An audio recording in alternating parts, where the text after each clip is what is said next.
जय श्री नारायण गुरुजी। जी आपके चरणों में कोट कोट प्रणाम। गुरुजी, मेरा प्रश्न ये है कि सेवा भक्ति करते हैं तो दुख क्यों होता है ज़्यादा? दुख क्यों?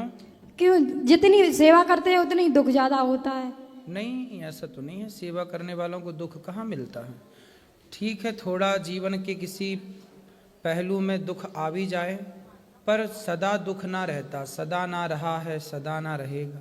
ना सुख सदा रहा है, न दुख सदा रहा है। सुख दुख ना बेटा, दुख से घबराना नहीं चाहिए। आप लोग क्या करते हैं, दुख से घबरा जाते हैं। दुख और सुख ऐसे ही आते हैं जैसे दिन आता है फिर रात आती है, रात आती है फिर दिन आ जाता है। 12 घंटे का दिन है तो 12 घंटे की रात है। ऐसे ही यदि जीवन में सुख मिला है तो दुख भी मिलता है ना। तो दुख से घबराना क्यों? जब सुख आता है तब तो आप शिकायत नहीं करते कि हम बहुत सुखी हैं, हमें बहुत दिक्कत हो रही है, इतना सुख क्यों है। सुख से जब दिक्कत नहीं तो फिर थोड़े से दुख से दिक्कत क्यों। इसलिए दुख को भी सहर्ष स्वीकार करना चाहिए और दुख में मजबूत होना चाहिए। ठीक है। यदि हवा ना चले, यदि मौसम में बदलाव ना हो, जब बदलाव मौसम में आता है, तूफान, हवा, बारिश और फसल सारे चीज को सहन करती है, तब तो फिर वो किसान के घर फसल पहुंचती है। यदि वो बर्दाश्त ही ना करे, अब देखो सर्दियों में आप घर के अंदर रजाई के अंदर होते हैं, यस, लेकिन गेहूं, चना, ये फसल सर्दी में होती हैं। ये पूरी सर्दी में बाहर वो सारी सर्दी को सहती हैं। यदि वो ना सहें तो उनके अंदर फिर वो ताकत कैसे आए जो ताकत उनके अंदर है। इसलिए तो सुख दुख सहना है ना, सहो। आपको सहन करना नहीं आता, इसलिए दुख परेशान करता है। आएगा तो दुख भी हंसते हंसते कट जाएगा।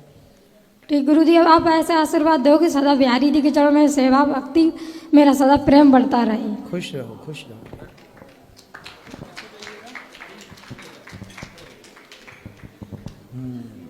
गुरुजी राधे राधे। जी गुरुजी, मेरा ये प्रश्न है कि मैं पर साल आई थी तो लड्डू गोपाल ले गए थे, तो मैं सत्यनारायण भगवान की कथा कराए थे, तो ठीक है ना?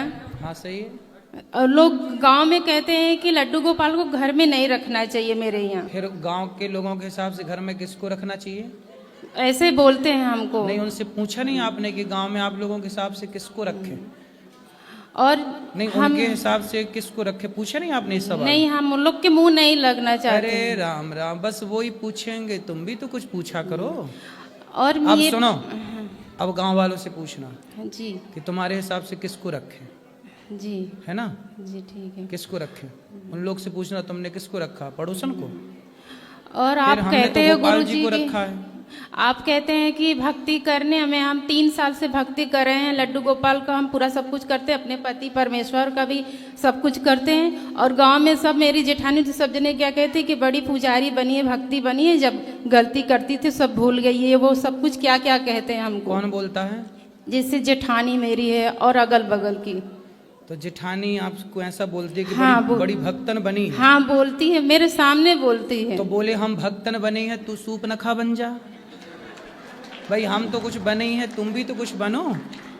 पर मैं बड़प्पन के लिहाज करती हूँ, जवाब नहीं देती इन हूँ। दुष्टों के लिए क्या बड़प्पन। जो ज्यादा ऐसे उल्टा सीधा बोले उनको थोड़ा जवाब देना सीखो। ठीक है। जो ज्यादा मीठा होता है ना, गन्ना ज्यादा मीठा होता है जी, तो लोग उसे कोल्हू में पेरते हैं, जी है ना? ठीक। तो थोड़ा ज्यादा मीठे ना बनो और जवाब दिया करो। जेठानियों को एक बार बोल दोगी ना तो सदा के लिए चुप हो जाएगी। ठीक है गुरुजी, आपका आशीर्वाद मेरे परिवार पर बना रहे। श्री राधे राधे। जेठानी को क्या बोलोगी बताओ? वही आप बोले हैं ना, थोड़ा जवाब दे देंगे। दे देना, तुम ठीक सीधी है। हो ना। ठीक है गुरुजी, राधे राधे। ठीक है।